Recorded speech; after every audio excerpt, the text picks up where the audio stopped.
Hey, what's going on, everybody? This is Maurice Bishop, and today I want to share with y'all a game.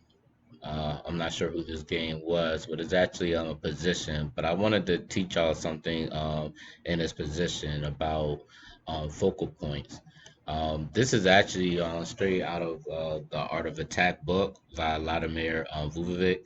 A very classic book. If you don't have that book, definitely get that. I would put that in the description box, you know, so y'all could definitely check that out. Um, I want y'all to really I want to get y'all brain thinking, in this position. So look at White's position. White has a dark square bishop, but it's blocked by this pawn on e5. He has his rook on the f file, his knight and a queen. You know, he's pretty much developed.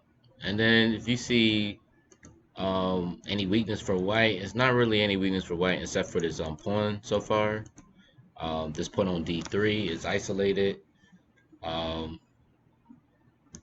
yeah, he don't have a pawn on f2. Maybe the queen can come through the dark squares, but it doesn't really mean nothing because the king can go h1, you know.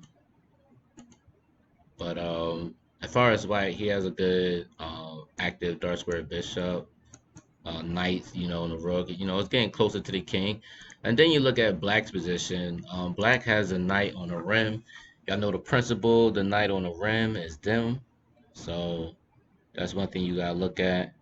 As far as the dark square bishop on e7, um, as you can see, it don't really have too much squares to go because it's limited. It's not like the bishop can go to f6, g5, or h4, or d6, and c5, and a3 or b4 because of the queen. So this dark square bishop is limited of places that it can actually go. Um, but I just really want y'all to look at y'all position, like really think about like what can white do in this position. And just to clarify, you know, he has a dark square bishop along this diagonal. Um, these are the focal point G7 and H7. You know, it's a lot of things. So just really want y'all to think like, what would you think you'll do? If y'all need to pause the video, just pause and just think about exactly what you would do if you was white.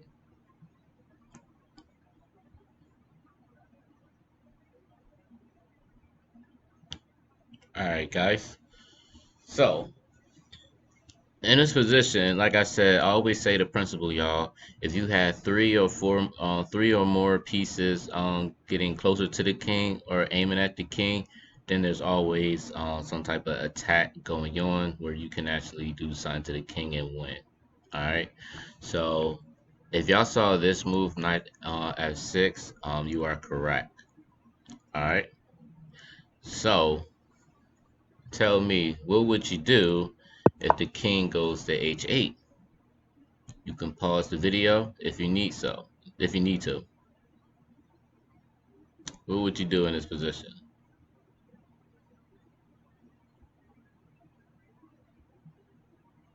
All right. If you saw this move, Queen E4, you are absolutely correct. A lot of things, you just gotta turn your mind to see things that you wouldn't normally see. But this is literally like basic attacking patterns and everything. So but as you can see, this is what I mean. Focal points. Now this becomes like the target now because we're aiming at h7, right?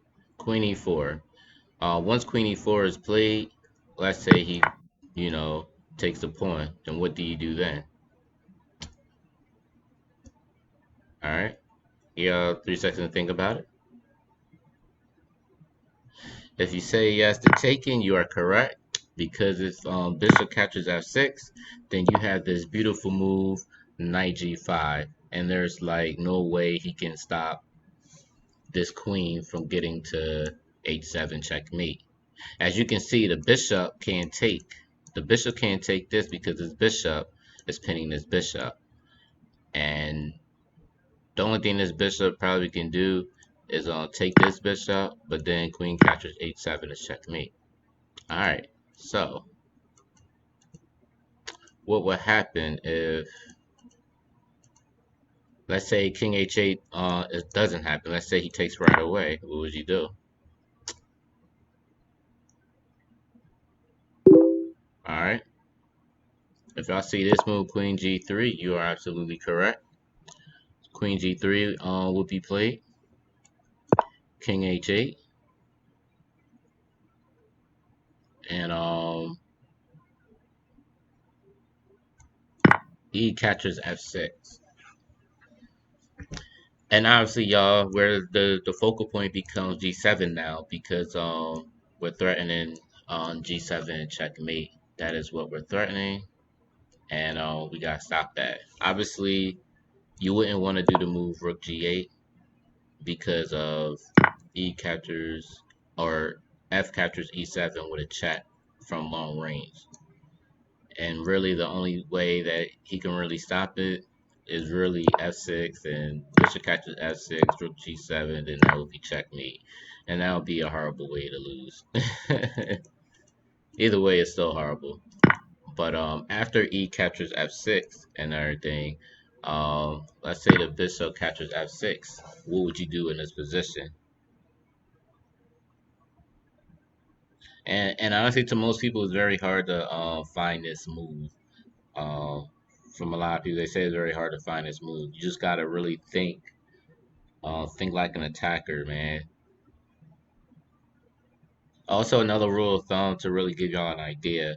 When you have all your pieces, when you bring all your pieces in a fight or whatever, and you have another piece that's not technically in the fight, you need to bring that piece in a fight. So just think about it. Give y'all a hint. This bishop is already in the fight. This queen is already in the fight. This rook is technically in a fight because it's on the f file or whatever. So what other piece that is not in a fight right now? If y'all guess it, it's the knight e5. But the thing is, it depends on where you put the knight. It really depends on the square that you put a certain piece on a square, right? But the knight would be the one that's not even though it's in the game, but it's not technically like active in the game. So knight e5 would be the square to put it at. Now, why is this good? The reason why this is good, because remember, in the beginning when we had this pawn here, we were starting the queen g7 on checkmate. So like if this rook goes to g8, then we have knight captures f7 checkmate, which would be a smother mate, which is crazy, right? Um, but even with knight e5, it's a beautiful move also because we're also threatening to take on rook catchers f6. So for instance, if b5 comes into play, then we got rook catchers f6, which is a beautiful move. And then if queen catchers f6, then we have knight catchers f7 with a check. And then now we win in this queen. The queen can't take this knight because this bishop is pinning this queen to this king. So the only thing he could take it with is with the rook. And then we got bishop captures on f6. And then if the rook decides to take, we won't win this automatically because it's queen e5 pinning the rook to the king. And if king goes here, then this rook is automatically lost and white will win the game. Simple as that, you know? So let's go back, yo. All right, so queen g3, king h8, and then we said g captures f6. So uh, bishop captures f6, knight e5. In the game, what really happened was bishop. Hold on, y'all. Trying to see what. Yeah, knight e5. Right. So after knight e5, bishop actually captures the knight, and this is in the actual game. This is what happened. Bishop wound up capturing, and then f6 came into play, and then rook captures f6, rook captures, and then rook f1, and then Black resigned after this. Why did he resign? Because there's really nothing that Black can do in his position because he's already threatening to go not even bishop catchers. He's really threatening to go rook catchers f6. Uh, that's what he's really threatening to do. And Black resigns.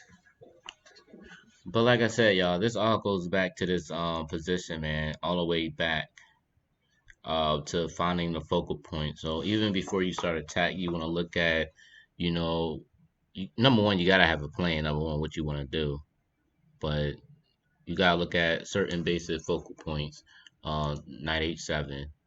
You know, I mean, I said knight h7, point h7, and then g7, and potentially this become a focal point, but reasonably is always the g7 and the h7. Um, but yeah, with this long range bishop and everything, you can really start an attack. So this is just certain patterns that y'all just need to look at. Cause I guarantee you a lot of y'all games, most likely you're gonna have this pawn on e5, and y'all may have a knight on e4. And if the black is castle kingside, this is a little trick, especially if you have this bishop on b2. Um, it's definitely calls for a sacrifice in this position. Simple as that. So just keep working on your patterns. Like I said, I definitely highly recommend the Art of Attack. It's gonna really show you about focal points and you know ways to attack and things like that. So y'all should be reading that like a Bible for real. But like I said, I'll drop the book link in the description below. And yeah, y'all. So if y'all um like this video, want to share what y'all thoughts, y'all want to comment below. Definitely let me know what y'all think of this video, and also y'all don't forget to subscribe. All right, y'all. Peace.